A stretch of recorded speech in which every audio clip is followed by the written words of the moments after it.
तो मैं चल रहा था, इतने वक्त में मुझे कोई पटाखे की आवाज़ आई।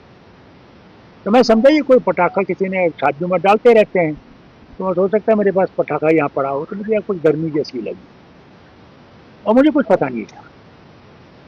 इतने वक्त में इन्होंने मुझे जल्दी जल्दी गाड़ी में बिठा दिया। जो इन्होंने मुझे गाड़ी में बिठाया तो मुझे कहने लगे, जनाब ये तो एक पिस्तौल था आपके इस इंसान के पास और उसने 2 गोलियां चलाई।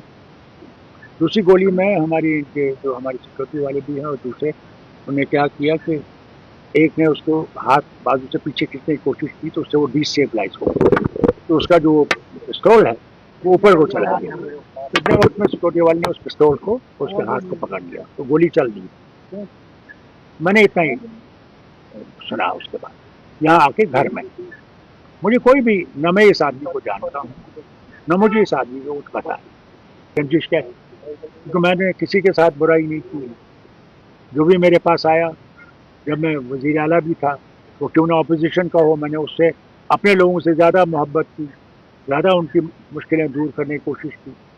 मैंने कभी भी दिल में किसी के लिए नफरत पैदा नहीं की। पता नहीं इसको क्या था। सवाल इस बात का है, इस मैरिज में सारे बड़े बड़े लोग, इसलिए पुलिस को इसका एहतियात ख्याल तो रखना चाहिए था, जिसका नहीं था। वहाँ कोई पुलिस का इंतज़ाम था ही नहीं। ये तो अल्लाह का शुक्र है कि मेरी सिक्योरिटी मेरे साथ थी और फिर हमारे जो मिनिस्टर आए थे उनकी थोड़ी सी सिक्योरिटी के साथ, और हमारी MLAs वगैरह थे जिन्होंने उस वक्त हिम्मत की और मैं बच गया।